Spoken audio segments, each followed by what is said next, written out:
Welcome to Catholic Connection with Teresa Tomeo, keeping you connected to your faith and your world. Teresa tackles the issues of faith and culture, the pro-life message, and media awareness. And now, here's Teresa Tomeo. Good Tuesday morning on this July 1st, heading into Independence Day celebrations this week. Vanessa Denha-Garmo filling in for my dear sister in Christ, Teresa Tomeo, this morning for another day in her host chair. I'm the host of Epiphany at the EWTN affiliate Ave Maria Radio in Ann Arbor, Michigan, and happy to always be here with you. And T will be back in our host chair tomorrow. We have a couple guests joining us here in this hour. RoseMary is the founder of Everyday Saint. We'll be talking with Eve, who's in studio today, how young Catholics can inspire other young Catholics to strive for sainthood. I love this, like peer-to-peer, right? Encouraging each other. And we're all called to evangelize the faith. And the end game is the same for all of us, right? We're all trying to get back home and take as many people with us, when our time on earth is done. And in order to return home, we have to be saints, right? All those in heaven are saints. And so how can we inspire others to become saints? And so we'll talk with RoseMary, focusing on young Catholics, inspiring other young Catholics for sainthood. There's so many wonderful saints. We know that Blessed Solanus Casey is going to be soon to be Carlo Acutis, Saint Carlo Acutis, Blessed Carlo Acutis, a young millennial, and he's going to be a saint. What a great role model for young people today. And I've introduced my daughter to Blessed Carlo Acutis a few years ago, and we have a second-class relic of his, thanks to Bishop Francis Calabad from the St. Thomas Eparchy, who gave that to me for my daughter. And so there's wonderful young saints that are great role models for youth today. So we'll talk with RoseMary about that. She's the founder, again, of Everyday Saint. And then Dr. Nathanael Blake will be joining us. 10 years since the Obergefell had proven its critics' rights. Nathanael Blake is a senior contributor to the Federalist and a fellow in the Life and Family Initiative at the Ethics and Public Policy Center. And he's also the author of the book Victims of the Revolution, How Sexual Liberation Hurts Us All. So we'll be talking with him about that today. And I'll also share some commentary a little later about how Catholics can celebrate Independence Day from a faithful perspective. And I'll elaborate more on that. But in my coach's commentary, Catholics, just to think about how we're celebrating Independence Day, not just citizens of the United States, but from a faith-filled perspective by honoring both our civic responsibilities and our higher calling to live as faithful disciples of Christ. And so there's several ways we as Catholics can really celebrate our independence in the United States of America and the values that we share, right, as Catholics. And the first thing we can consider doing, and we really should be doing, and I'll be doing that, is attend Mass on 4th of July. Pray for the nation. Maybe have a Mass intention, attend a special Mass, or offer personal intentions for the United States, for its leaders, our citizens, and our moral integrity. Praying prayers of gratitude and petition, thanking God for gifts of freedom and the sacrifice of those who have defended our freedoms, and praying for peace, justice, and unity in the country as well. So pray for those men and women who have fought and died and continue to protect our country and protect the freedoms in this country, and the freedoms that allow us to pray, our freedom of religion that allows us to have this broadcast and this radio station. So things to think about as we head into 4th of July. And now it's 4 minutes past the hour here, and it's now for the news on EWTN. We're looking at some thunderstorms and heavy rain across the southern and eastern U.S. Heat and fire weather concerns are also in play. Showers and thunderstorms are expected across the southern and eastern U.S. this week, with heavy rain and localized flooding, particularly near the Gulf Coast. Monsoonal moisture will bring rain and potential flooding to parts of Southwest. Heat and fire weather threats will continue to impact the West as well. The National Catholic Register reports that Pope Leo XIV received members of a delegation from the Eastern Orthodox Ecumenical Patriarchate in on June 28th audience held at the Apostolic Palace of the Vatican in the context of the June 29th celebration of the Solemnity of Saints Peter and Paul. This is part of the Constantinople in the seat of the Eastern Orthodox Church of the Constantinople, based in Istanbul, Turkey. The goal was to full visible communion between the two churches. So the Catholic Encyclopedia explains that in 1054, the most deplorable quarrel known as the Eastern Schism occurred, separating the vast majority of the Eastern Christians from communion with the Catholic Church, thus giving rise to the Orthodox Church. Pope Leo XIV stated that his intention is to preserve in the effort to reestablish full visible communion between our churches, he said, a goal that he said can only be achieved with God's help through a continued commitment to respectful listening and fraternal dialogue. He also said, for this reason, I'm open to any suggestions that you may offer in this regard, always in consultation with my brother bishops of the Catholic Church, who each in his own way share with me the responsibility for the complete and visible unity of the Church. The Disney Dream cruise ship is now docked at Port Everglades after a dramatic rescue at sea on Sunday. The passenger watched as crew members rescued a 5-year-old girl who fell overboard and her father who jumped into the water to save her. You could see all the staff running to the port side. They got their life jackets and rings, and everybody was looking in the water. One passenger says watching the ordeal left her crying like a baby, while another says the scene took everyone's breath away. In a statement, Disney commended the ship's crew members for their skill and prompt action. The incident occurred while the ship was returning to Florida from a trip to the Caribbean. NBC's George Solis reports that quick action by crew members led to the rescue of the father and daughter. More than 30 million people go on cruises every year. During a 10-year period, 212 people went overboard from cruise ships worldwide. Just 48 were rescued. By law, cruise ships must have rails that are 42 inches or higher. Solis says the ship's crew acted fast after the child fell overboard and her father jumped in after her.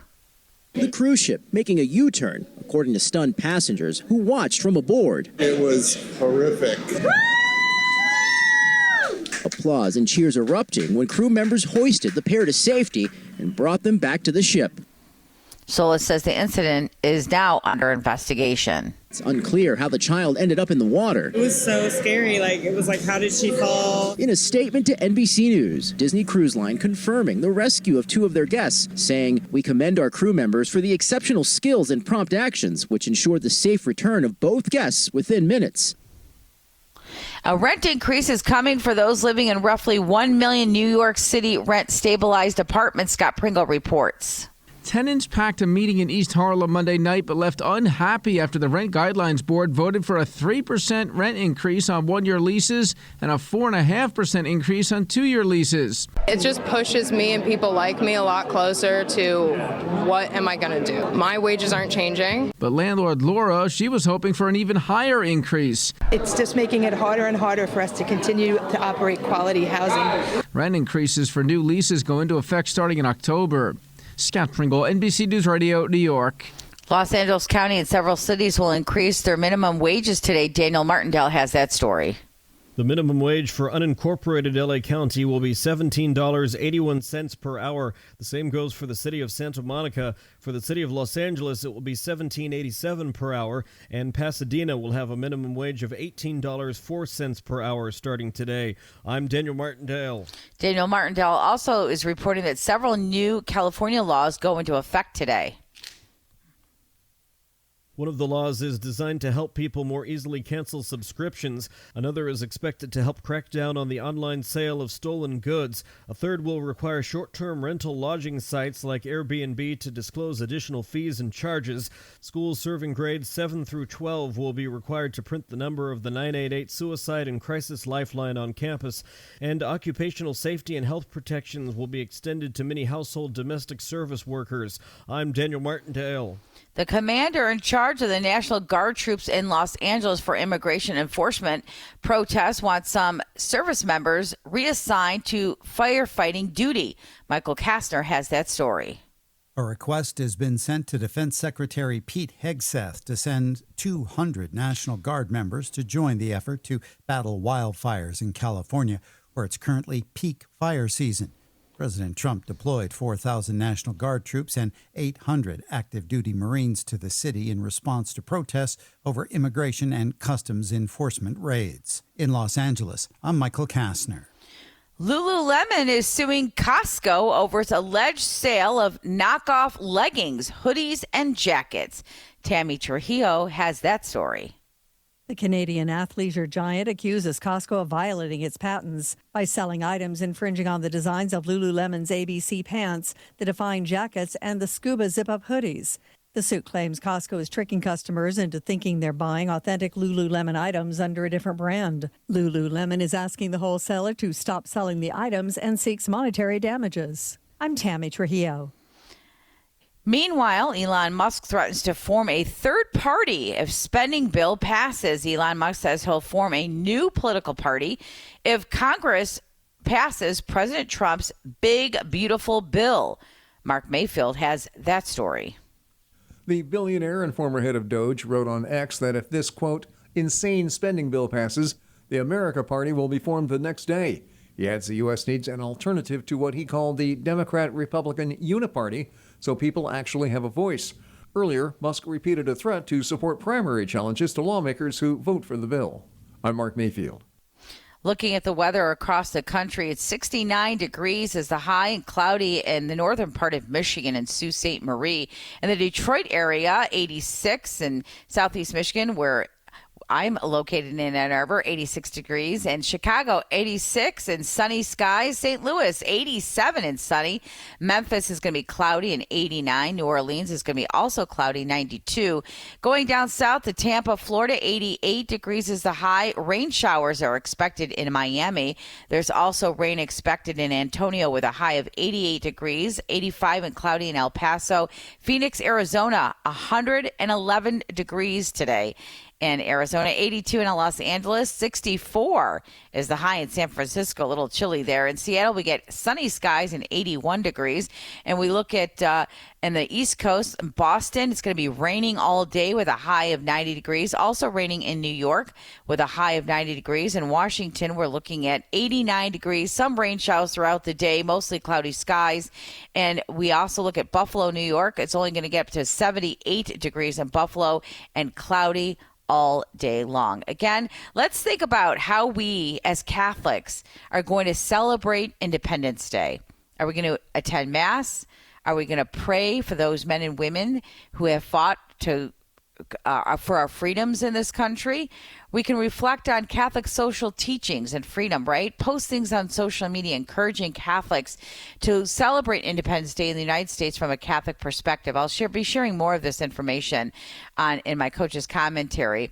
And there's many teachings from the Catholic Church. If you look at the Catechism of the Catholic Church, CCC 2238 and 2243 teaches us about the duties of citizens, including obedience to just laws and contributing to the common good.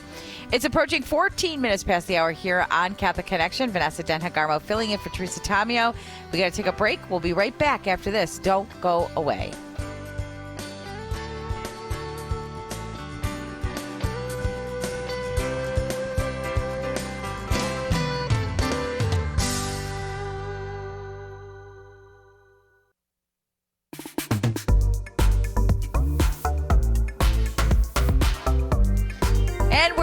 Here on Catholic Connection on EWTN. Vanessa Denha-Garmo filling in for my dear sister in Christ this morning, Teresa Tamio. And now we're talking to Eve RoseMary, founder of The Everyday Saint. And we're talking about how young Catholics can inspire other young Catholics to strive for sainthood. Eve, I absolutely love this. So tell us a little bit about what inspired you to become the founder of The Everyday Saint. What led you into this ministry? Yes, well, first of all, hello to everyone. I'm really excited to be here. But what led me to start the Everyday Saint, I started this ministry when I was a sophomore in college because I realized that, I loved listening to podcasts. I loved hearing the wisdom from these people. But a lot of times on these podcasts, there are people that you can't really relate to as a college student. They have their lives figured out, and that is definitely not where I was at in life as a sophomore in college. And so I started the Everyday Saint as a podcast where I would interview other young Catholics about their faith journey to come on and show other young people that they're not alone in their faith life. I know when I was especially in high school, I didn't see anyone else my age taking their faith seriously. Even at my Catholic school, I was known as the Jesus girl at my Catholic school.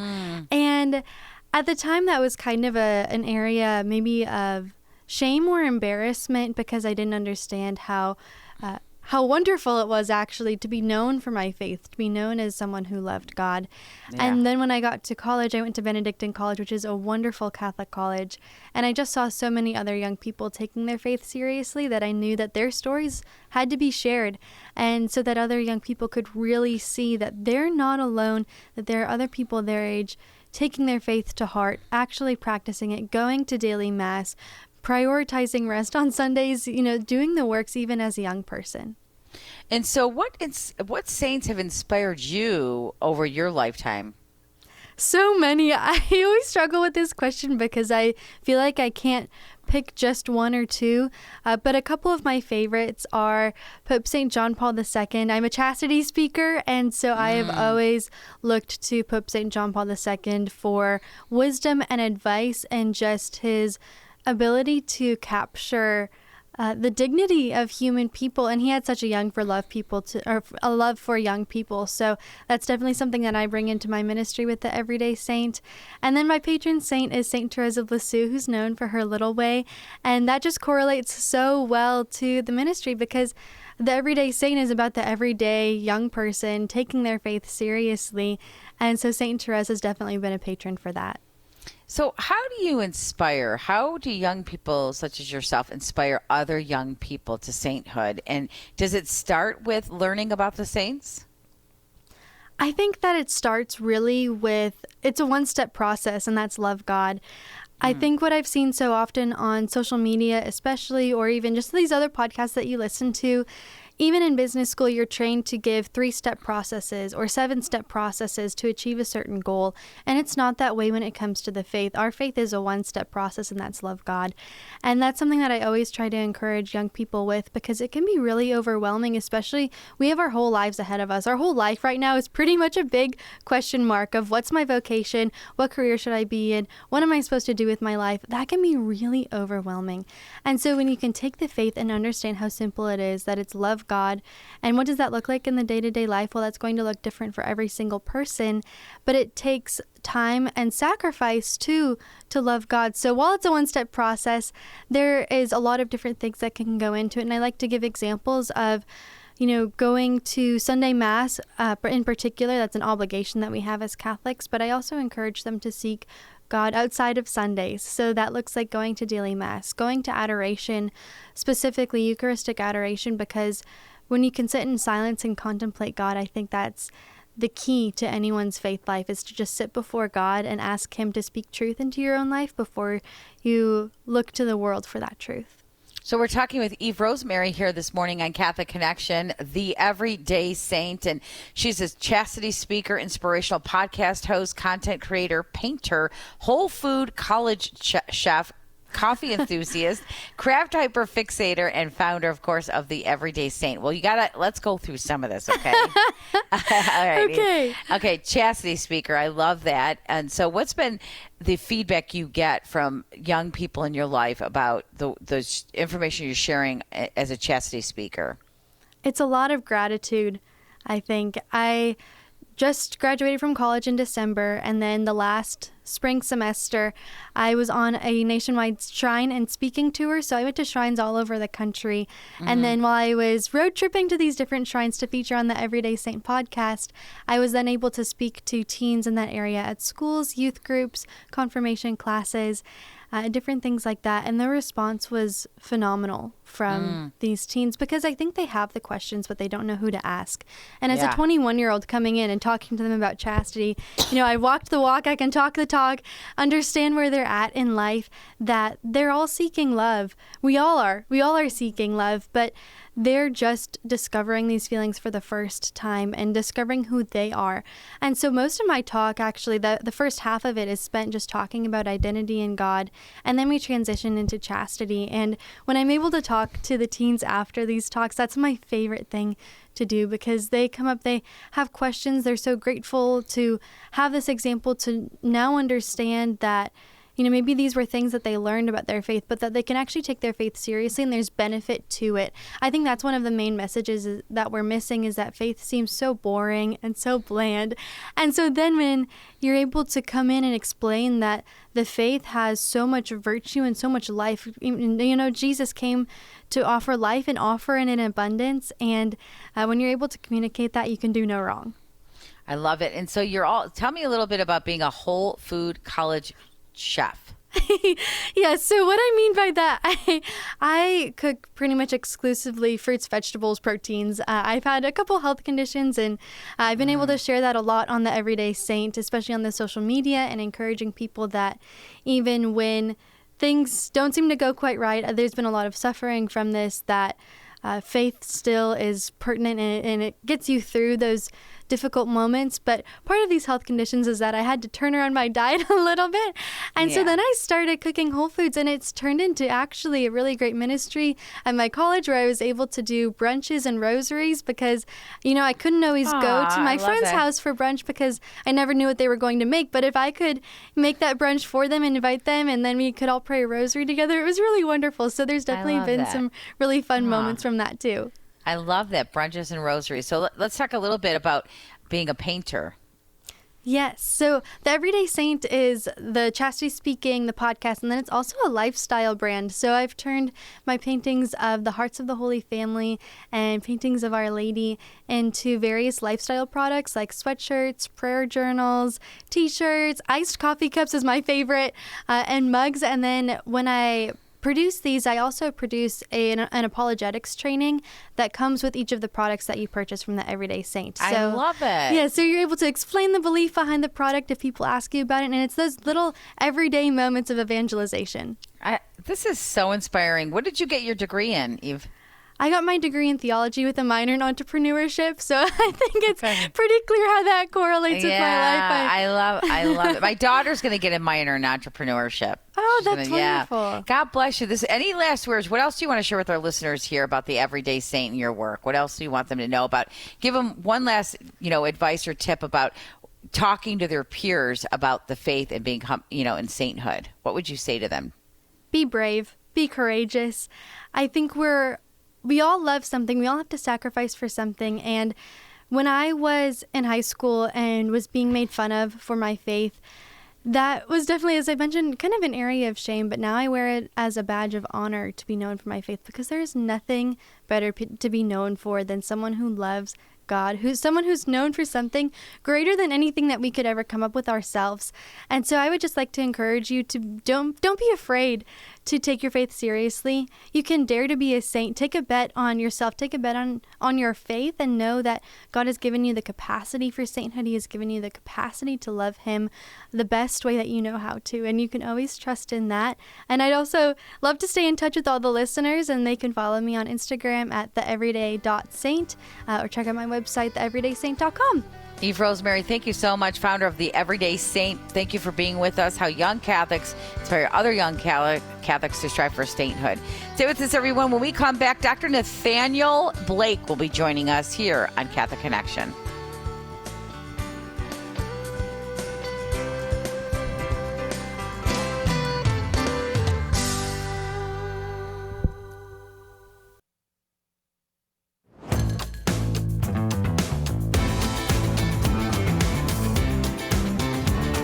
Dr. Nathanael Blake is a senior contributor to the Federalist and a fellow in the Life and Family Initiative at the Ethics and Public Policy Center. He's the author of the book, Victims of the Revolution, How Sexual Liberation Hurts Us All, from Ignatius Press, and also penned the article, 10 Years Since the Obergefell Have Proven Its Critics Right.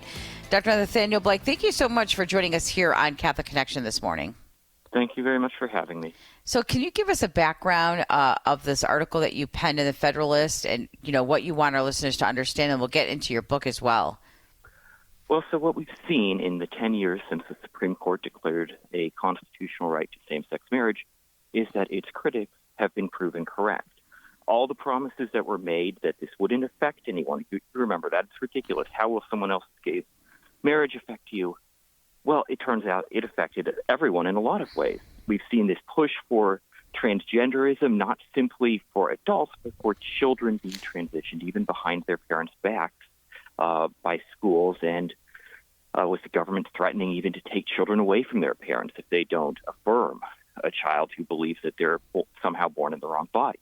We've seen the persecution of Christians who don't want to be part of celebrating and promoting a same-sex marriage ceremony. We've seen Pride become basically the national holiday that everyone is expected to support and celebrate. So all of these things, and of course there's the school curriculums where children are being taught over their parents' objections that this is right and natural. So all of these things that we've seen show that actually there was something wrong here. It wasn't harmless. It wasn't a live and let live proposition.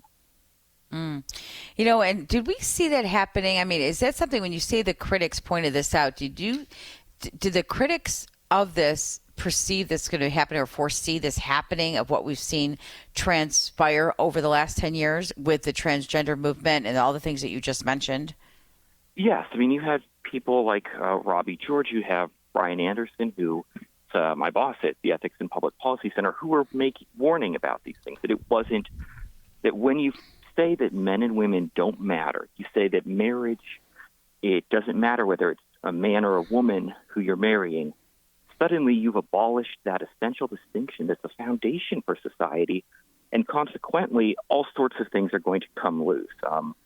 You mentioned in my book, I quote Lutheran pastor Hans Fiene there, who said something along the lines of, expecting that you can have same-sex marriage and the rest of society won't change is like thinking you can blow up Hoover Dam and Lake Mead is only going to move a few inches. Wow. So, we here in Michigan, Dr. Blake, we had Proposal 3 pass, which it was after Roe v. Wade was overturned. And what we ended up in the state of Michigan was way more extreme than Roe v. Wade ever gave us. And it was what you just mentioned. Parental consent was basically thrown out the window. I mean, teachers and counselors can take a kid for hormone therapy or an abortion or, even a sex change without parental consent, and parents have no rights. I mean, that's what we ended up with here in the state of Michigan. Yeah, and that is just a horrible thing. And it really is the result of some people who they denied that they were going to be extreme, but then when pushed to it, they show their true colors and they're extreme. And ultimately, it comes from a false view of the human person, a false understanding of what we're made for. Yeah. And so what do we do now that we're seeing all this unfold over the last decade? And we've had extremes. You're right. It wasn't even about inclusivity. It was like if you objected to it in any way, shape, or form, every name, you were called pretty much every name in the book. You were a bigot. You're hateful. You're a hater. I mean, what do we do now? So I think that, one, we can take heart because we're winning victories. The Scarametti decisions that just came down, the Mahmoud decision. So we are seeing parental rights being affirmed. We are seeing restrictions on gender transition for children being upheld. So we can win, at least in some states. Now, a state where things have gone the other way is going to be harder. But I think we can still take hope because ultimately we rest on truth, that God's word is not simply arbitrary, it's not simply an idiosyncratic thing, but is instead based in our nature, who we are as humans and what we are meant for as humans. Mm-hmm. And so we can continue to proclaim that to a world that is lost and confused. And I think we will have some success because as Satan's lies hurt people, our proclamation of the gospel can seem more appealing, can shine brighter in a dark world. We're talking with Nathanael Blake here, a senior contributor to the Federalist and a fellow in Life and Family Initiative at the Ethics and Public Policy Center. He's also the author of the book Victims of the Revolution, How Sexual Liberation Hurts Us All. Can you talk with us, Dr. Blake, about your work in the Life and Family Initiative at the Ethics and Public Policy Center? So it encompasses a few things. Obviously, the book that just came out that talks about how all of these promises of sexual revolution have been false, and instead Christianity provides a better way to live because, again, it's rooted in the truth of who we are and our nature. But then there's also been work on family policy at big corporations, looking at how they, how the Fortune 100 has treated mothers who are carrying their children versus, funding for abortions. A lot of corporations announced after Dobbs, the decision overturning Roe, that they would pay to fund out-of-state abortion travel for mothers, but their policies for mothers who kept their children weren't always as good. So that was one point of comparison. I'm doing some work on IVF. And really, we're just trying to apply biblical and scriptural truths to what we see in the world, in both policy and culture. And what are you hoping, Dr. Blake, that people would take away, like the average person, listening or reading your book or reading your articles? What are you hoping that'll enable them to do? Well, I want them to be equipped and encouraged to go out into the world, to those they're talking with. Your listeners, a lot of them know people. A lot of them are probably on the front lines dealing with kids with these questions, students with these questions. So to say, yes, Christianity, it's true, and it's true because it's rooted in the realities of human nature. It's not just some arbitrary Christian thing, not some arbitrary church thing. It's true. And it therefore provides a way that is better for us to live and to relate to each other and to love each other in accordance with God's will. Our guest here today on Catholic Connection is Dr. Nathanael Blake, and he is the author of the book Victims of the Revolution, How Sexual Liberation Hurts Us All. He also penned a recent article that we're talking about here today, since Obergefell have proven its critics right. Nathanael Blake is a senior contributor to the Federalist. And when we come back, we're going to take a break in a bit, Dr. Blake, but I want to get more into the book and what inspired you to write it. It's published by Ignatius, but really what inspired you to write it? And, I want to ask you, is this something that could be read as a group together, a group discussion, which arms us with the information that we can go out and share with the rest, with the general public? So when we come back, more to talk with Dr. Nathanael Blake here today on Catholic Connection. Don't go away.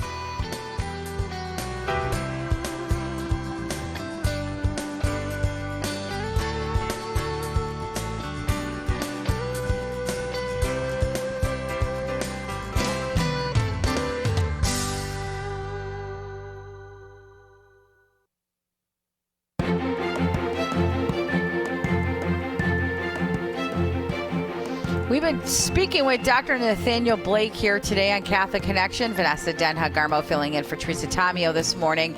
He is a senior contributor to the Federalist and a fellow in the Life and Family Initiative at the Ethics and Public Policy Center. He's also the author of the book Victims of the Revolution, How Sexual Liberation Hurts Us All. Dr. Blake, what inspired you to write this book at this time? Well, I think that there have obviously been a lot of great books written about the sexual revolution. But we do need, as Christians, to keep updating what we're saying because it keeps changing and evolving, right? 10 years ago, when Obergefell came down, gay marriage was the issue and transgenderism was an afterthought. Now, today, transgenderism, and particularly how that relates to children, is front and center.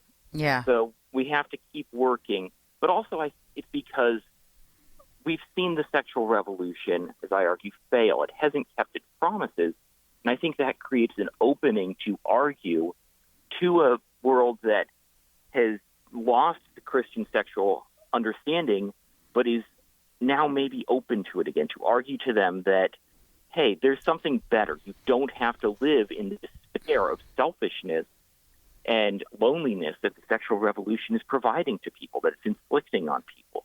We don't have to just resign ourselves to that. Instead, it turns out that Christianity protects and preserves and promotes human flourishing, that the boundaries it provides for sexual behavior are for our own good and the good of our others around us and ultimately of our culture and nation.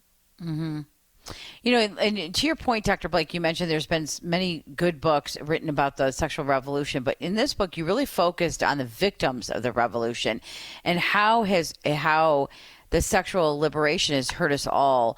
Why that approach? Why focus on the victims? What are you hoping the readers will take away? Well, we have two things. One, we have a culture that likes to talk a lot about victimhood, but we don't talk about victimhood when it comes to sexual behavior. That's the one area where it's off limits, it seems. We'll talk about victims of every other aspect of life and policy, but not this. And secondly, it is because I want people to see that it has hurt people. And if we want a just society, right, we also talk a lot about social justice in our society, especially people maybe on the left. But we can't have social justice without the pursuit of sexual righteousness, because sexual immorality really does hurt people. And obviously abortion is perhaps the most prominent example of that, where human lives are discarded because they were inconveniently conceived in the pursuit of sexual pleasure. But additionally, in all these other areas that we talk about, people are hurt. Men and women are just forgetting how to come together in stable, loving relationships. They're not getting married. Same thing happening. It's lonely. So we're talking with Dr. Nathanael Blake. Dr. Blake, you're cutting out a little bit there. We're losing a little bit of a connection with you. Dr.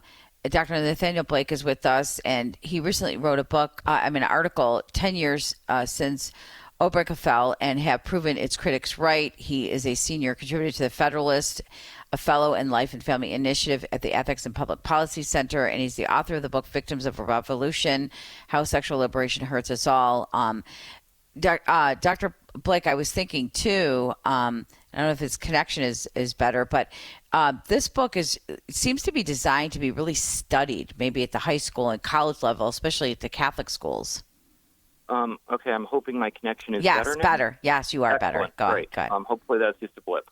Yeah. I think, yes, I would love to see college students reading this, whether in a classroom at a Catholic school or perhaps through the Newman Center of public universities, because I think for college students in particular, there is this culture that they're expected to participate in, and I think a lot of them are seeing that it's not healthy, it's not good for them, it hurts them, but it's still hard to say no, and I think presenting both the harms as well as the positive vision of what Christian sexual ethics is meant for, what the Church's sexual teaching guides us towards.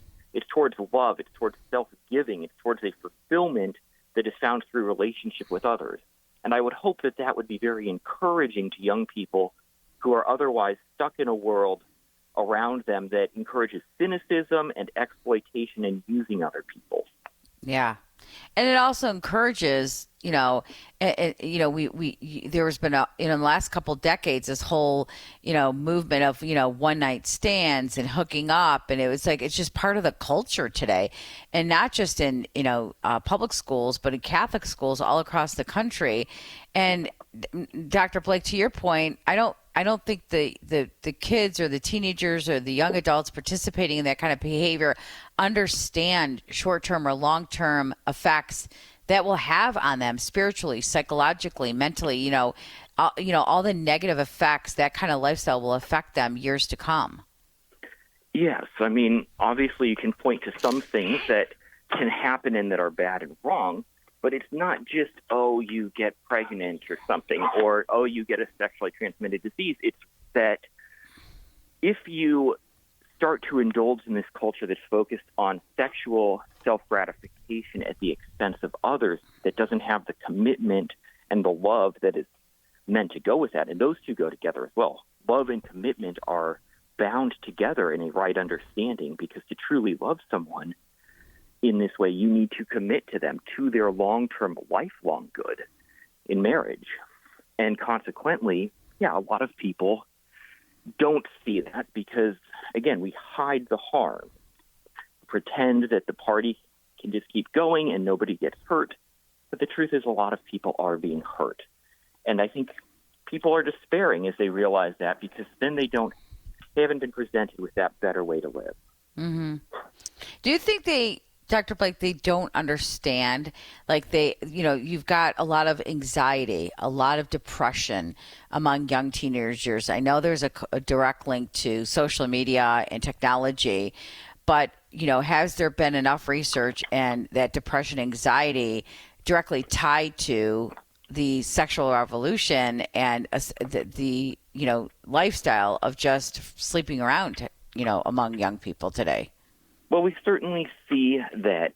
We know that we've got good research on how it turns out married church-going couples are actually happier. On average, again, it's not a absolute promise because there are trials and tribulations in this life. But yeah, on average, it is the married Christian couples who go to church together, who pray together, who report being happier, who report having even more sexual satisfaction. And again, we see commitment, love as the core to this, because that is what provides true human flourishing. True human flourishing isn't about the most short-term pleasure you can accrue. Rather, it is about giving oneself and then being given the gift of others in genuine love in a relationship that endures for our entire lives. Mm-hmm. We're talking with Dr. Nathanael Blake here today, author of Victims of the Revolution, How Sexual Liberation Hurts Us All. And this book, as we're talking about, as you can hear, shows from within the damage that sexual revolution has caused to our bodies, our souls, and our sense of joy. Quoting extensively from testimonies and reports written by revolution's most outspoken advocates, Nathanael Blake proves that even beyond the question of right and wrong, Christian sexual ethics simply provide a better way to love and live. And what are you hoping at the end of the day, Dr. Blake, that the readers will take away from what you've written here?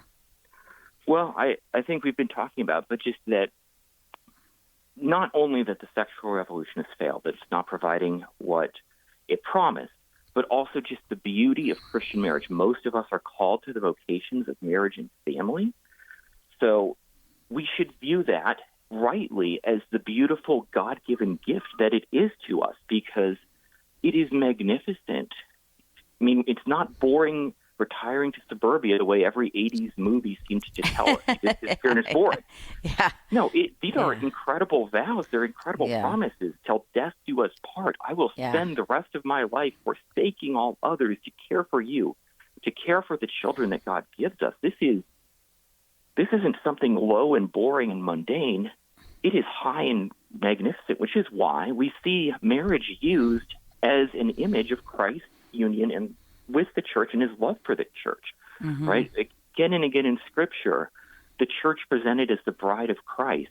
And that's because marriage, yes, it is diapers and dishes, but it also is a deep, lasting, committed union with another person, love for a lifetime. And then through this imagery, we see that it also directs us towards our highest good, our eschatological fulfillment in Christ. So it's for our good, it's for the good of those around us, and it directs us ultimately to God. So Dr. Blake, does the book itself, The Victims of the Revolution, give us, people listening here, the message that we can share with other people as a way to evangelize truth in the faith and the issue of relationship and marriage and, sexuality and sex among, married couples? Is it going to give us the tools, especially young people who are having this conversation with their peers in college? Are you hoping that this gives them the language they need to have these conversations?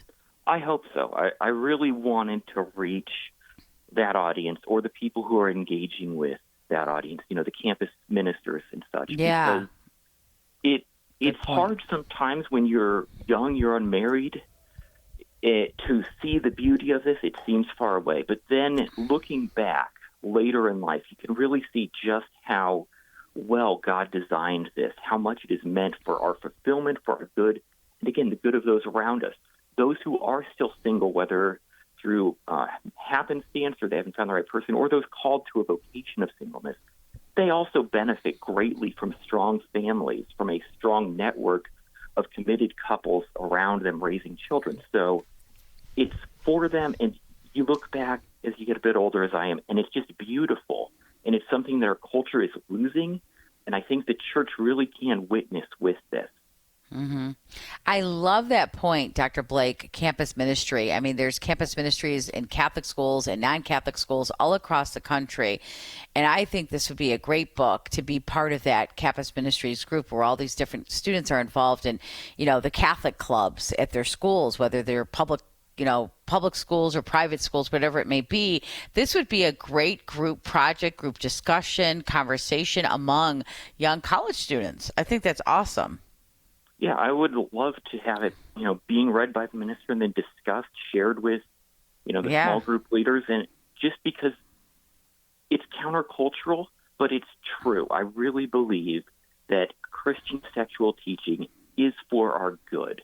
It is for our benefit. And additionally, it also Christianity provides a consolation, because we know there will be trials and tribulations in this life. I'm not preaching some sort of relational or sexual prosperity gospel where everything will be perfect if you just do this. No. But we also know that our sorrows can be sanctified. Our sufferings, when they do come, and they will come inevitably to some degree or another, those can still be towards God's glory and our sanctification. So Christianity, right, it provides both a better way to live, but when there is still the inevitable suffering and sorrow in this life, it also provides a comfort and a consolation and a purpose in that suffering that is lacking in the world at large. Dr. Nathanael Blake, thank you so much for being with us here in Catholic Connection. Again, the book, Victims of the Revolution, How Sexual Liberation Hurts Us All. It's published by Ignatius, also available at the EWTN Religious Catalog. Just seconds left with you. Any last words before we let you go? Oh, we got to go, but last words. Okay. Well, that's all. Thank you so much for having me. God bless you. Nathanael Blake with us, Victims of the Revolution. We got to take a break. When we come back, we'll talk about who's coming up with us in the EWTN Radio Extra. We'll be right back after this.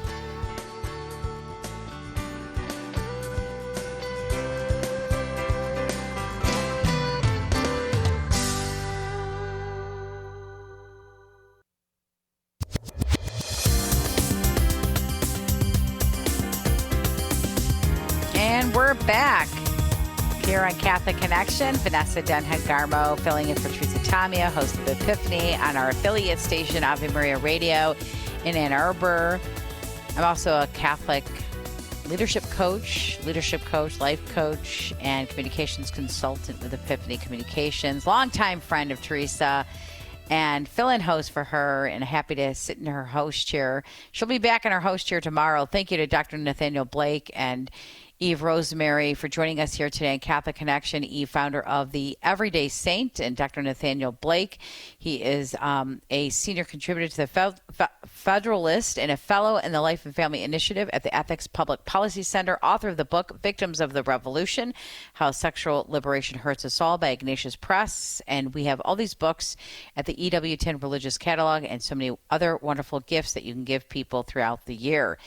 Coming up in EWTN Radio Extra, I'll have my coach's commentary. And how can Catholics celebrate Independence Day from the faith perspective? How are we as Catholics to celebrate 4th of July from a faith perspective? I'll share that with you in my coach's commentary. And then we'll also be talking to Kelly Salomon from the Newman Guide News, and a couple stories we'll be discussing with her. Teaching patriotism at the Cardinal Newman Society. That's really important. And the Woodbridge family enters the church together after daughter's high school experience. That's in the Arlington Catholic Herald. So we're heading into the EWTN Radio Extra. Join us there. We'll be there.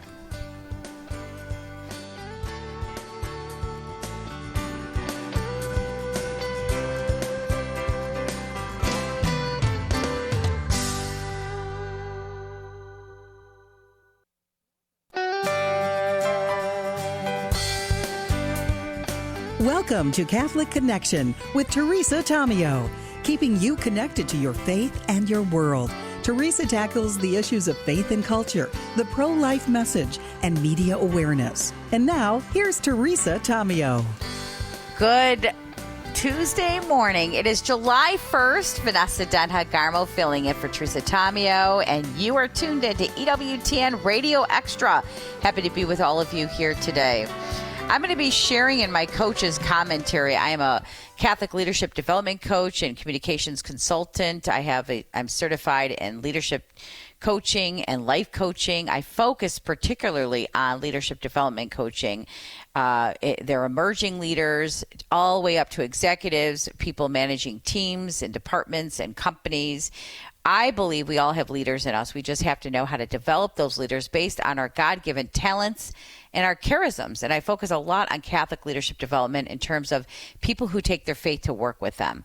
Regardless of where you work, you can work in ministry or in the secular world, running Fortune 500 companies, small, to mid-sized companies, departments. You work in corporate America, running your own businesses. We have to develop our leadership in order to lead people, right? And be successful in the workplace. And how do we take our faith to work when we do that?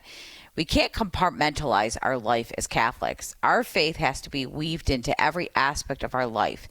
And whether you are a leader in your home, a small church group, you may be a stay-at-home mom and that's beautiful, but you're leading your family, and so you want to develop that leadership as a mom. I look back at my life as a mother, and I wish I knew back then what I know today in terms of leadership that I've studied so much over the last few years as a coach. And so we all should be developing our leadership styles, and we all have unique ways of leading based on the talents God has given us. So in my coach's commentary today, and some epiphany insights I hope to share with you, I'm going to be talking about how can Catholics celebrate Independence Day from a faith perspective. This is a way to weave our faith in every aspect of our life, especially when we celebrate federal holidays like Independence Day, and what that means to us as Catholics, because our independence gives us freedom of religion. That enables us to have this radio program. There are countries in this world that you can't preach on the faith. You can't have radio stations from a Catholic perspective or any religious perspective. So we're very blessed and fortunate in the United States of America to be able to practice our religion freely and to be able to share the good news here on radio and the television, what EWTN does every day, offering a wealth of information, helping us grow in our faith using all kinds of platforms, including television and social media and print publications like the National Catholic Register and EWTN Radio Extra that you're listening to right now. We are truly blessed that we have this radio station and EWTN and television, the programming, and all the wealth of information that EWTN is able to share globally. And we're blessed to have it in the United States. So we're going to talk about how we as Catholics can celebrate Independence Day from a Catholic perspective. That'll be my coach's commentary. And then also joining us here today is Kelly Salomon from the Newman Guide. We'll talk about Newman Guide News with Kelly Salomon. A couple stories we'll be addressing: teaching patriotism from the Cardinal Newman Society as we head into 4th of July. And then the Woodbridge family enters the church together after daughter's high school experience in the Arlington Catholic Herald. That's a story in there. And I love about teaching patriotism as well, and this really ties into my coach's commentary, because we should be looking at being patriotic from a Catholic perspective, really focusing on "In God We Trust" and our Pledge of Allegiance, under God. We are one nation under God, and focusing on being a Christ-centered country. We are founded on Judeo-Christian beliefs, and I know a lot of people have tried to move away from that in recent years, but we're not changing history. No, we're going to focus on being founded on Judeo-Christian beliefs and being a Christ-centered culture, even though in many ways we live in a very anti-Christian culture. But how do we as Catholics bring back the faith when we focus on the United States of America and our freedoms that we're able to practice here in this country because of our independence? So we'll talk about that in my coach's commentary. Always looking at every aspect of our lives from a Catholic perspective, looking at the world from the lens of a Catholic. That's what we're charged to do every single day. So that will be in my coach's commentary. It is approaching 5 minutes past the hour here on Catholic Connection, and now it's time for the news. Thunderstorms and heavy rain across the southern and eastern U.S. Heat and fire weather concerns in the west. Showers and thunderstorms are expected across the southern and eastern U.S. this week with heavy rain and localized flooding, particularly near the Gulf Coast. Then monsoonal moisture will bring rain and potential flooding to parts of the southwest. Heat and fire weather threats will continue to impact the west. The National Catholic Register reports that Pope Leo XIV received members of a delegation from the Eastern Orthodox Ecumenical Patriarchate in the June 28th audience held at the Apostolic Palace of the Vatican in the context of the June 29th celebration of the Solemnity of Saints Peter and Paul. The Ecumenical Patriarchate of the Constantinople is the seat of the Eastern Orthodox Church of Constantinople, based in Istanbul, Turkey. The goal of the full visible communion between the two churches, that was the goal of Pope Leo XIV. The Catholic Encyclopedia explains that 1054, the most deplorable quarrel known as the Eastern Schism, occurred separating the vast majority of Eastern Christians from communion with the Catholic Church, thus giving rise to the Orthodox Church. Pope Leo XIV stated that his intention is to persevere in the effort to reestablish full visible communion between our churches, he said, a goal that he said can only be achieved, quote, with God's help through a continued commitment to respectful listening and fraternal dialogue. He also said, for this reason, I am open to any suggestions that you may offer in regard, always in consultation with my brother bishops of the Catholic Church, who in each in their own way share with me the responsibility for the complete and visible unity of the Church, the Holy Father said during the June 28th audience. The Disney Dream cruise ship is now docked at Port Everglades after a dramatic rescue at sea on Sunday. This passenger watched as crew members rescued a 5-year-old girl who fell overboard, and her father jumped into the waters to save her. You could see all the staff running to the port side. They got their life jackets and rings, and everybody was looking in the water.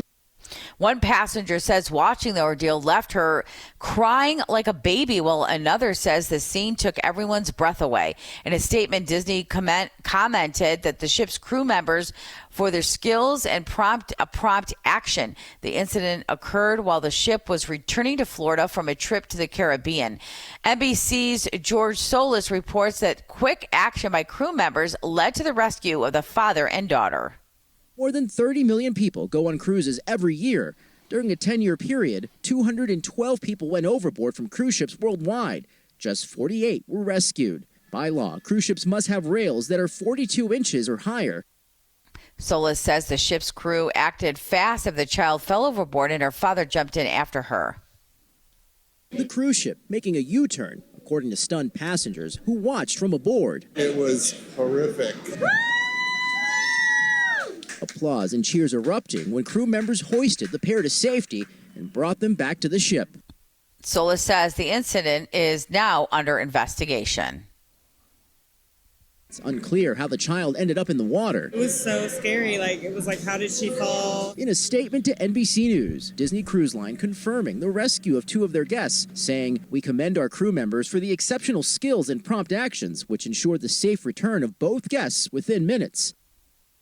A rent increase is coming for those living roughly 1 million New York City rent-stabilized apartments, Scott Pringle reports.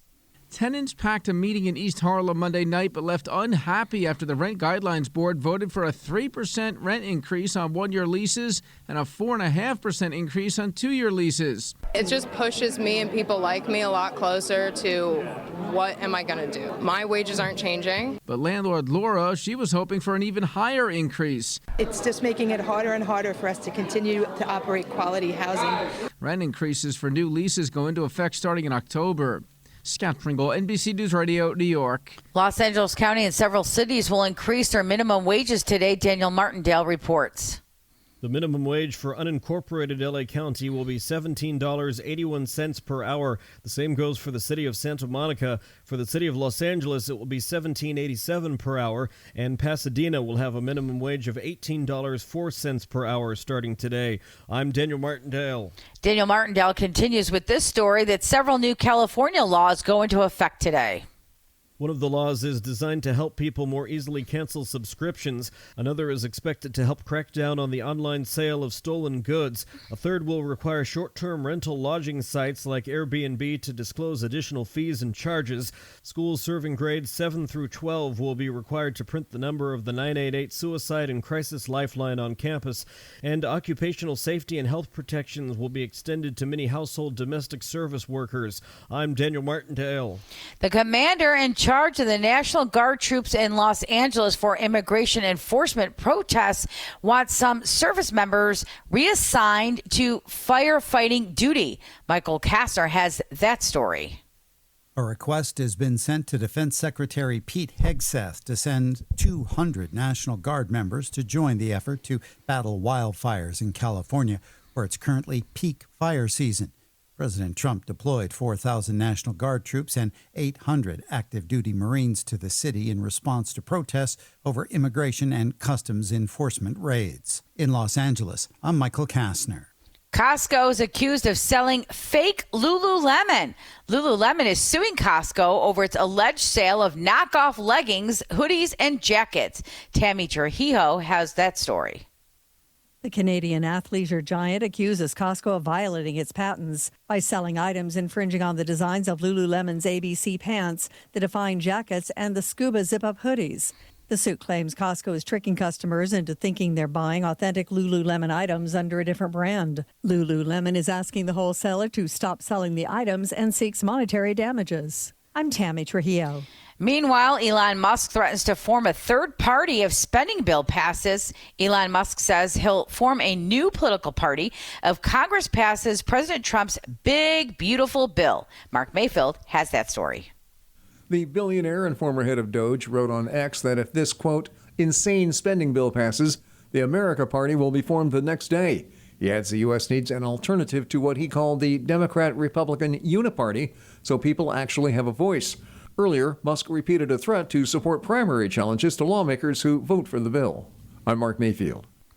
How can Catholics celebrate Independence Day? That's one of the things we'll be talking in my coach's commentary today.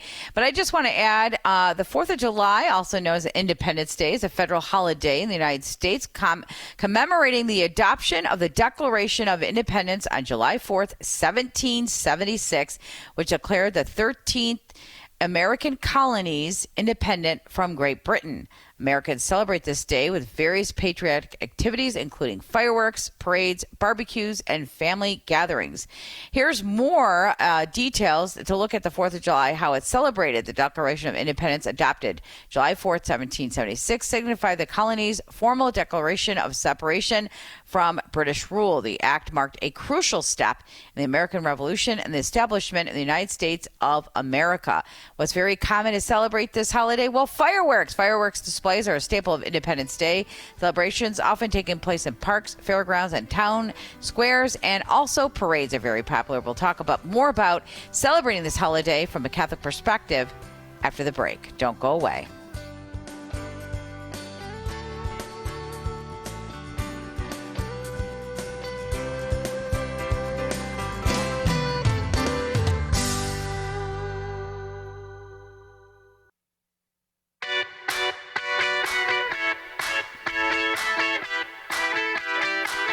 So along with the fireworks, the parades, the barbecues and picnics, the concerts and festivals and family reunions, how can we as Catholics celebrate Independence Day from a faith perspective? That is my coach's commentary today here on Catholic Connection. Vanessa Denha-Garmo, again, filling in for Teresa Tomeo.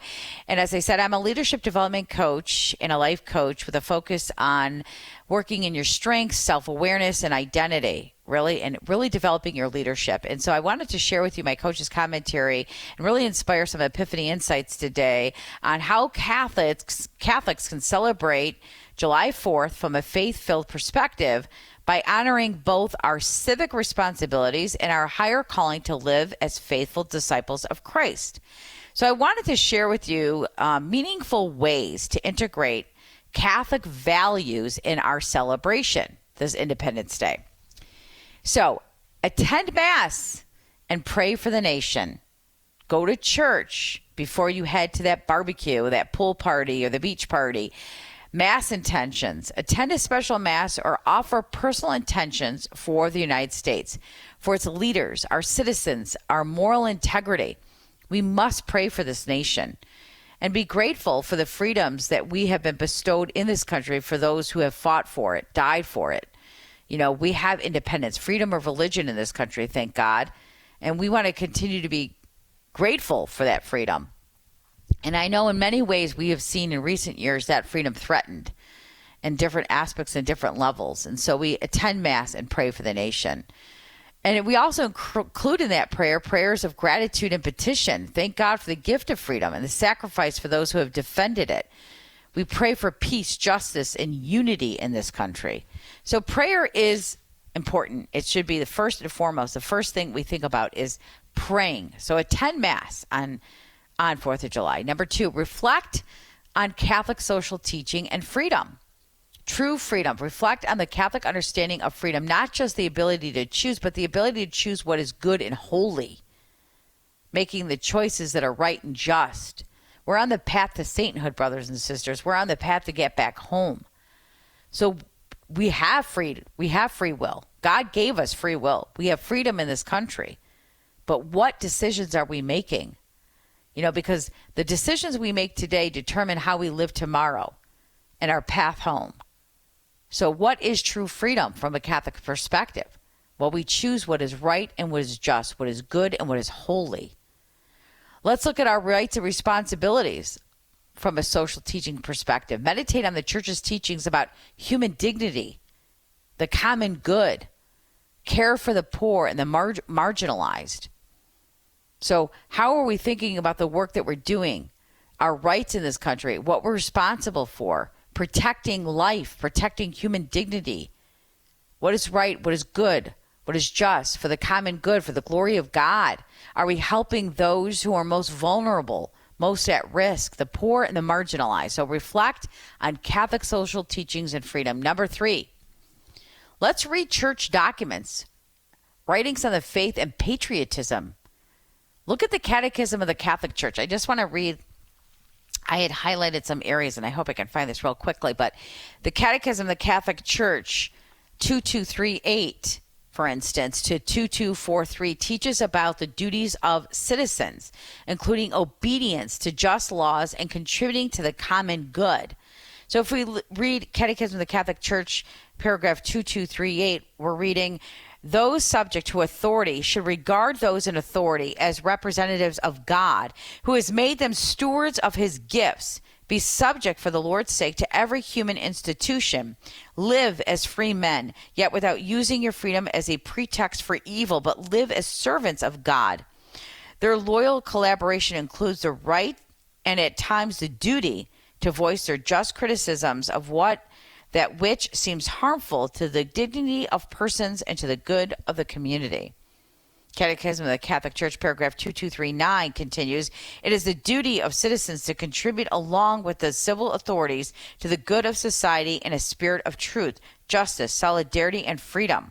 The love and service of one's country follow from the duty of gratitude and belong to the order of charity. Submission to legitimate authorities and service of the common good requires citizens to fulfill their roles in the life of the political community. And this continues, so you can read Catechism of the Catholic Church. And if you do not have a copy of the Catechism of the Catholic Church, I really encourage you to get one. Read chapters 2238 to 2243. Discuss it with your family, your children. What does it mean to them from a Catholic perspective? Papal writings on peace and justice, such as we have Pacem Terris, written by Pope St. John the 23rd. And then we also have Evangelii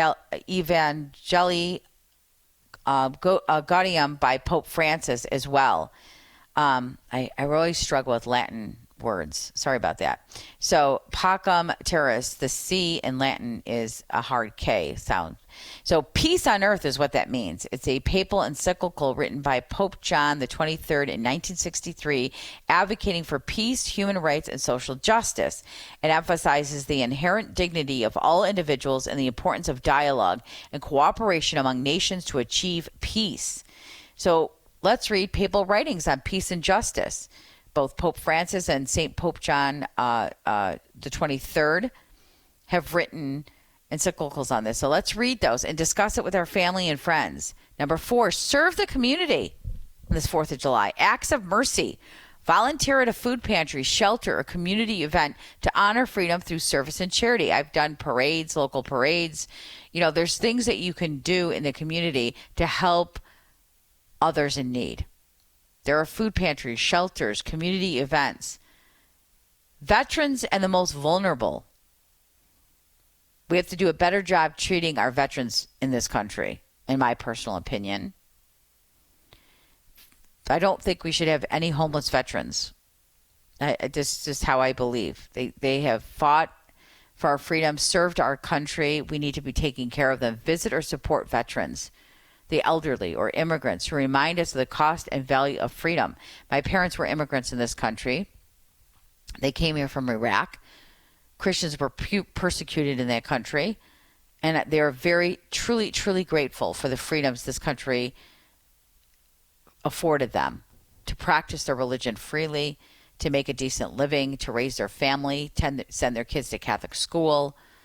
If you want to hear a really good story about freedom and fighting for freedom, go talk to immigrants who left war-torn countries, who came here legally, left war-torn countries, were persecuted as Christians, and hear their stories. It'll put things in such a different perspective for you and really make you appreciate your freedom. Fly the flag with faith. Bless and display the flag. Display the U.S. flag respectfully at home or at a parish event, recognizing as a symbol of the nation and not an idol.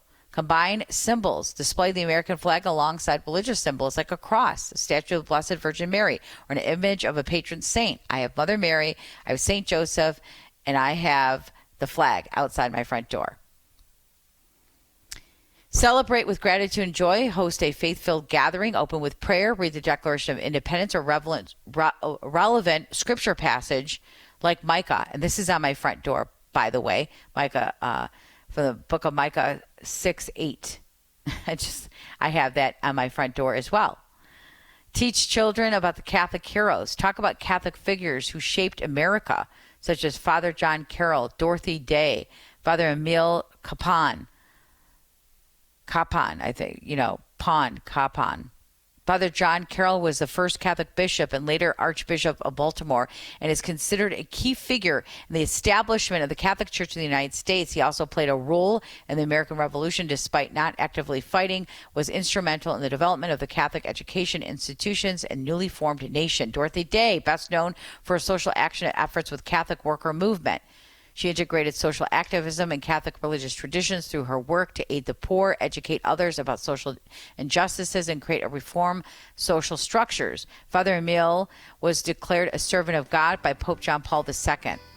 So let's look at Independence Day from a Catholic perspective. That's my coach's commentary today. We got to take a break, and when we come back, our guest will be joining us. Kelly Salomon will be with us. We'll be right back after this.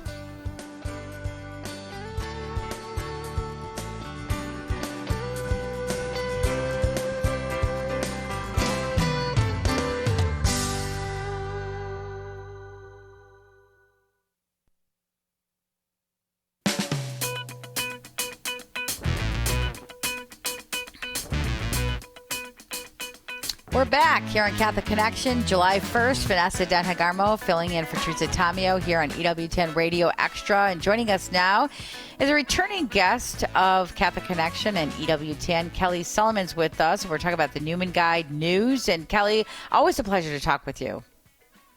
Good morning, Vanessa. Great to be on with you. So this first story that we want to address, teaching patriotism, really ties into my coach's commentary about looking at the 4th of July holiday from a Catholic perspective. So let's talk about this teaching patriotism from the Cardinal Newman Society. What do you want to share with our listeners? Yes, Vanessa, I thought this would be a great story to share with the 4th of July this week. We interviewed Major General Patrick Brady. He's a friend of the Cardinal Newman Society, a big advocate for faithful Catholic education. And some of your listeners may have heard of him before. He is widely recognized as the most highly decorated veteran.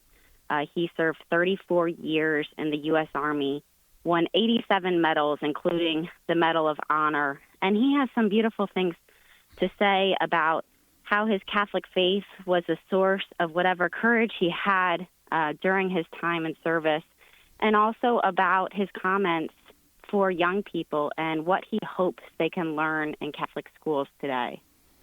And so, from that perspective, what should we be teaching kids in Catholic schools today about independence and patriotism? Especially from a Catholic perspective. Yes, he, Major General Patrick Brady, to give you a little bit more background for where his comments are coming from of what students should learn. He was a helicopter pilot. He served 2 tours in Vietnam. He evacuated 5,000 wounded soldiers, and his unit never left a patient in the field. And so he won this Medal of Honor, and he started up the Congressional Medal of Honor Society. He was the past president of this, which was dedicated to teaching virtue and patriotism to school children.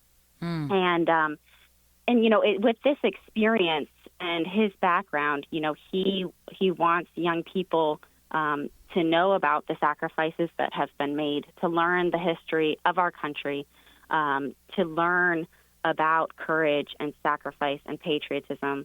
He said, we use the celebrity status associated with the medal as a teaching aid to instill in our youth the symbolic values of the medal: courage, sacrifice, and patriotism. These values, although vital, are seldom taught in our schools. And he said, sacrifice, love, and action is the key to happiness and the measure of human goodness. He said a significant percentage of young people, he doesn't see these values being shared in our schools today. And so this is something he has worked for in his life. He also talks that courage is key to success in life. Can you elaborate on that? I think that's a great point to make, because there are going to be so many challenges we face, and what can we learn about courage from, a military perspective, from somebody like him? Yes. Well, I love the story he shares to exemplify the courage and the sacrifices that have been made for our country. He shares a story about, to impress on young people the importance of this, he uses a story about Webster Anderson, a soldier attacked on an outpost in Vietnam by communists. Despite repeated and near-fatal wounds, Webster led his men to victory over the communists. I flew in that night and picked up Webster and his wounded men. Amazingly, the physicians saved his life, but they could not save 2 legs and 1 arm. For that action, he was awarded the Medal of Honor. Webster and I became close, and some years later, we were speaking at a school in Oklahoma. One of the young students, asked him if he would serve the country again, knowing that it would cost him 2 legs and an arm like it did. Webster's answer still moves me to this day. Kid, I only have 1 arm, but my country can have it any time it wants. Wow. I think bringing these soldiers who, General Brady is a faithful Catholic who credits his Catholic faith as the source of whatever courage he has, who says that God truly blessed his remarkable unit. Bringing young people to experience and learn from people like General Brady is such an important message that we can share in faithful Catholic education. I couldn't agree more. And I love so much of his commentary in here, teaching patriotism. He says, I teach American exceptionalism by breaking it down into 3 components. We are exceptional because we are exceptionally courageous people. We're exceptionally compassionate people, and we're an exceptionally competitive people. Can you kind of elaborate on that? Yes.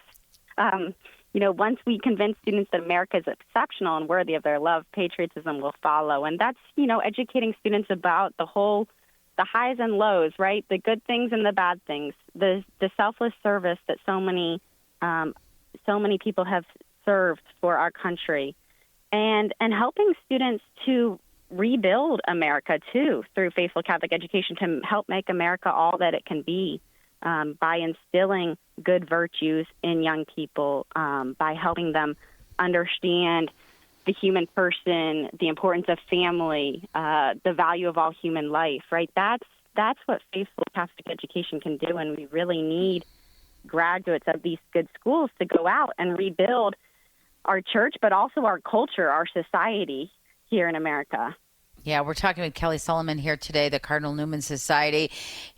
Major General Patrick Henry Brady, I cannot emphasize enough the role my faith played in any success, as you had said.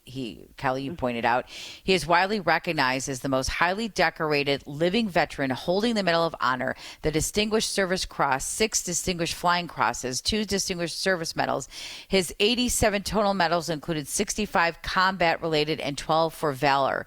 After graduating from a Catholic high school and following his future wife Nancy to a Catholic university, the young Brady was commissioned in 1959 to the Army Medical Service Corps, later as a helicopter pilot serving 2 tours in Vietnam. He flew more than 2,500 combat missions and evacuated more than 5,000 wounded soldiers. Regardless of danger or weather, his unit never left a patient in the field, carrying more than 21,000 patients in 9 months. Kelly, I mean, that's incredible. He is an incredible man, and I just love how he was so rooted in his faith that he trusted in God to bless his mission, to bless his work, and what an inspiration he is. And I hope that his story can be shared with so many Catholic schools across the country. That's what the Cardinal Newman Society has done with this story, is we've taken it and we shared it in our newsletters and in our magazines that go out to Catholic educators, teachers, and principals all over the country to share his story with them. And I mean, it's just remarkable what got accomplished through him, but also the message he had to share about what he sees of how schools are lacking today and how they could do so much more to build up and form young people. Yeah, I mean, this is a great resource to have a conversation with young people about patriotism, even in summer camps today that are going on in churches today, right? And I love how you guys ended the article with the Catechism of the Catholic Church teaches the love and service of one's country follow from the duty of gratitude and belong to the order of charity, CCC 2239. May God bless General Brady for his extraordinary gift of sacrifice and service to God and to all Americans. And we're talking with Kelly Salomon here. We got to take a break, and we're going to continue with her after the break. There's more to talk with her about. The Woodbridge family enters the church together after daughter's high school experience. Arlington Catholic Herald story. We'll be right back after this.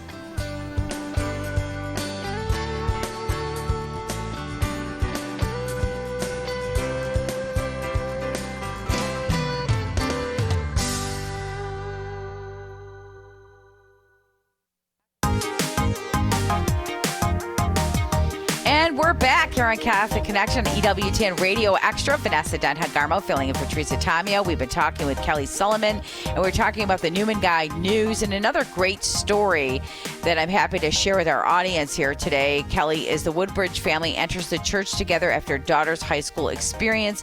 This is the story in the Arlington Catholic Herald. So tell us about this story. Yes, this is very exciting. Just happened this year. And this is at one of the faithful Catholic schools that we recommend in the Newman Guide at St. John Paul the Great High School in Potomac Shores, Virginia. Recently added to the Newman Guide, the school is really outstanding. 4 full-time Dominican sisters of St. Cecilia teach at the school. The school has more than 670 students. It's a diocesan Catholic high school. And they're well known for their strong bioethics program. They have a number of really unique programs, including one for services for students with special needs. It's really beautiful. But this story here today, Vanessa, is about a girl who entered this high school after attending public schools, and due to a variety of reasons, including the deaths of grandparents, she sank into depression. And so her family looked for a new school to send her to, and thankfully they found John Paul the Great High School in Potomac Shores. And so tell us a little bit about her journey into the faith after attending that school. How did this come to be? Yes, the student says it was in her human persons class when we were studying Aquinas. It was his causation argument that really confirmed everything for me. It was a logical explanation. After receiving this information in class, she began to frequent the chapel, meet with the campus chaplain, attend their Evenings with Jesus events at the school, and then she started asking her family if they could start going to Mass on Sundays. I absolutely love it. So, what was that journey like when she said, it's amazing, Kelly, there's a lot of stories like this where students or children are bringing their parents into the faith. Yes. We have two brothers here in Michigan that are priests, and they weren't even born, they weren't raised Catholic. And they both brothers became Catholic priests. So it's amazing how, you never know whose life you're going to touch by sharing Jesus and who they're going to share Jesus with. It's such a domino effect in such a positive way. So here this young girl is bringing her own parents, her own family into the faith. Yes. It reminds me of Carlo Acutis as well, and how his mother speaks about the impact he made on her and him wanting to go to Mass. And certainly what a beautiful thing for these young people to be drawn to that truth and beauty. And I think in this story, too, it's about that integration of faith and reason that she saw in her classes, how faith and reason can fit together, that they're designed to go together. And that's what the best Catholic schools do, is that we don't need to shy away from any subjects. We don't need to shy away from science or math, that these things are seen in harmony with God and His creation and His wonderful design of human life and everything that exists.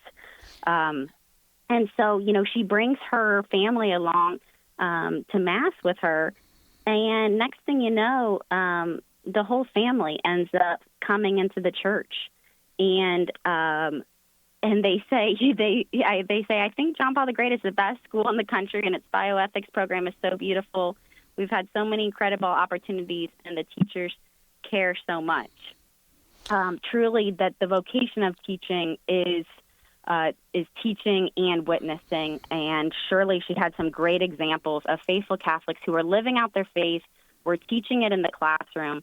And this student and her family benefited so much. And what a long way she came from joining this high school after sinking into depression at her public school to now becoming in full communion with the church, and even going off to now attend Franciscan University of Steubenville in Ohio this fall. Oh, I love it. So she's continuing her faith journey at a really good Catholic school. Yes, she is. Why is it important, Kelly, for the Newman Society to share such stories? I think that we have to remember what the mission of Catholic education is all about, that it's about the integral formation of students for this life and for the next life. And at these best Catholic schools, you see the fruit of them focusing on this mission, that there is this evangelization happening. I know at St. John Paul the Great High School last year, they welcomed 5 students into full communion with the church. And so this is alive and well at this school, and what an incredible example and model for other schools to follow. I love it. We're talking with Kelly Salomon here today from the Newman Society, and we're talking about this wonderful story about the Woodbridge family entering the church, inspired by their daughter, her high school experience. And this kind of reminds me of a couple stories we've shared here in Michigan of a local high school teacher who has been instrumental in teaching the faith at a Catholic high school to non-Catholics, and they have entered the church. Several teenagers at this one Catholic boys' school here have come into the church, and it's really been inspired by a theology teacher, Alana Bohora, who recently just got married, so I know her last name changed. Kanuna is her last name.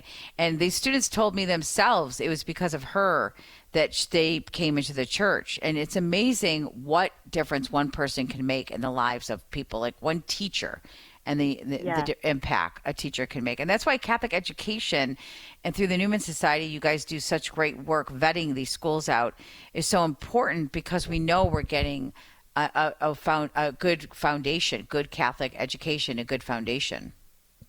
Yes. What a beautiful story, Vanessa. I'd love to hear more about what's going on at that Catholic school. And certainly that's such a great example and model for other teachers. And that's why we see faithful Catholic education as a key solution going forward, that, you're able to have the integral formation of students with their classes and their spiritual life and everything interwoven, so that they can see the fullness of truth, and that the great Catholic education is leading young people to the fullness of the truth. How awesome. And I just love stories like this. It really reminds us of why good Catholic education is so important. So, Kelly, for those who may not be really familiar with all the work that you do at the Newman Society, give us an overview. Yes, the Cardinal Newman Society has been around for more than 30 years. We were founded by our Patrick Riley, our current president, to promote and defend faithful Catholic education. We're known for our Newman Guide, which is recommended faithful Catholic colleges since 2007. And just recently, we expanded the Newman Guide to also include K-12 schools and Catholic graduate programs. We now have more than 55 graduate programs in the Newman Guide as well. And so we're working with school principals across the country to strengthen their Catholic identity and become recommended in the Newman Guide. And tens of thousands of families rely on us every year to find a pathway to a seamless, faithful Catholic education. And what does it entail, in your perspective and from the Newman Society, to vet these schools out? Sure. So we're looking at everything from top down at a Catholic school. We're looking for the curriculum to integrate the Catholic faith in all subjects. We're looking for strong Catholic policies in all areas of the Catholic school, from admissions to athletics to literature to drama to the arts, etc. And we do a lot of work working with Catholic schools to get strong policies in place that not only uphold their Catholic identity, but also help defend them against any legal threats. So, because the best legal defense is to be faithfully Catholic in everything that you're doing. And so we do a thorough evaluation of Catholic schools and colleges that are applying to the Newman Guide and graduate programs. And we hold the Newman Guide as the high standard. We have the high red bar, and that Newman Guide seal is an opportunity for families to see that and be ensured that a Catholic school is upholding strong standards in all aspects of the school. Mm. And so do you hand out the list, or you publish the list every year, correct? It's updated yearly? That's right. We go through a renewal process with all schools and colleges and graduate programs every year. Catholic families can find all of our recommended programs on our website, cardinalnewmansociety.org, and we will also be bringing back the print edition of the Newman Guide this fall. And so families who want to review the Newman Guide in print will be able to do so again this fall. But obviously, huge traffic to the Newman Guide online, where families can sort and find the best fit for your particular child. We uphold all of these schools as models of faithful Catholic education, but we want families to find the right fit with the right particular charism and approach to education for that particular child by reading our profiles on the Newman Guide. We started out this conversation really focusing on 4th of July and teaching patriotism. And I kind of want to go back to that a little bit. And from your perspective, why is it so important that we look at our federal holidays such as Independence Day from a Catholic perspective? Yes, I think that's what Catholic schools can do best, is we take everything and we look at it from the Catholic perspective. And I think I really enjoyed that conversation with you, Vanessa, about General Patrick Brady, because he is a faithful Catholic who, credits his Catholic faith as a source of whatever courage he had. And he certainly had a lot of courage with all of his missions as a helicopter pilot, rescuing soldiers on the field, and even went on to earn the Medal of Honor. And so he wants really virtue to be incorporated back into Catholic schools, and to learn what love, courage, sacrifice are all about. And those are things that Catholic schools can do best, that secular schools can't replicate the depths to which a Catholic school can explain the meaning of love and sacrifice, from that Catholic perspective. And we've talked in the past, Kelly, that it's not a one size fits all, and that's why you do the work that you're doing, because there are Catholic schools by name, but they're allowing things on campus that are not in line with the Catholic Church or the teachings of the Church. Yes, unfortunately, many Catholic schools and colleges have secularized. Vanessa, I don't know if you saw the headline recently about a Santa Clara University student who experienced really troubling things in her counseling courses. And And, that would be a whole another discussion of going into the details on that. But, Catholic families can learn more on our website and in our emails about that issue and how, there's such a Newman Guide difference from unfortunately many Catholic colleges that have secularized and bought into the agendas of the day, whereas Newman Guide counseling programs are teaching the truth about the human person and human sexuality from a faithful perspective. And that's not what you're going to encounter on so many campuses. And so we want families to be aware of that and know exactly what they're getting into before they end up on one of these campuses and their children are led astray. Kelly, we have less than a minute left with you here on Catholic Connection. What else do you want to share with our listeners before we let you go? Well, go to cardinalnewmansociety.org, check out the full Newman Guide, sign up for our email so you can be kept in the loop on the latest in Catholic education, and tune in every Tuesday. I love these discussions on the latest in Catholic education and the Newman Guide difference. Yes, we will tune in. Kelly Salomon, thank you so much for being with us here at Catholic Connection on EWTN Radio Extra from the Newman Guide. Thanks for always sharing with us a wealth of information. Thank you, Vanessa. Keep up your great work. God bless you. You too. Teaching Patriotism, Cardinal Newman Society. Read that article. You can also read the article in the Arlington Catholic Herald. Woodbridge family enters the church together after daughter's high school experience. We got to head into a break. We'll wrap up this hour and talk about who's coming up on Catholic Connection tomorrow.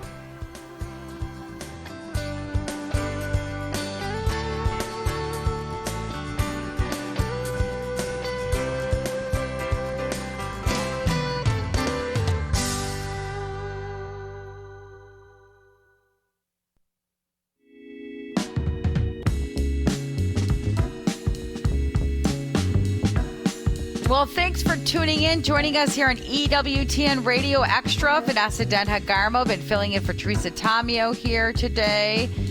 Thank you to Kelly Salomon for being with us on the Newman Guide News, giving us an update on teaching patriotism. Article in the Cardinal Newman Society, and of course, a Woodbridge family enters the church together after daughter's high school experience. That in the Arlington Catholic Herald, and I hope you heed some of my suggestions for celebrating Independence Day from a Catholic perspective. Starting with, I know we want to go to our barbecues and our picnics and our concerts and our festivals and our parades and family reunions, and that's all wonderful. And we want to do that.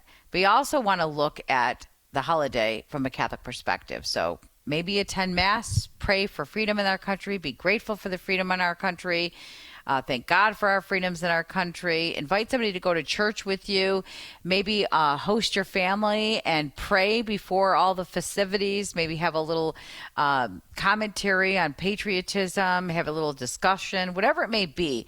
Let's thank God for the freedoms we have in this country and honor this holiday and look at it from a Catholic perspective, as we should be weaving in our faith in every aspect of our life. Coming up on Catholic Connection tomorrow with Teresa Tomeo, Father Mark Mary Ames will be with her talking about 8 promises of God, discovering hope through the Beatitudes. Joan Lewis, Jones Rome, Vatican News, and then Nicholas Nikes and Bruce Green on bioethics to funds fun. And as I always say, ABC, A, B, and 3 C's. Always be connecting, communicating, and collaborating with your Catholic community. Thanks for tuning in.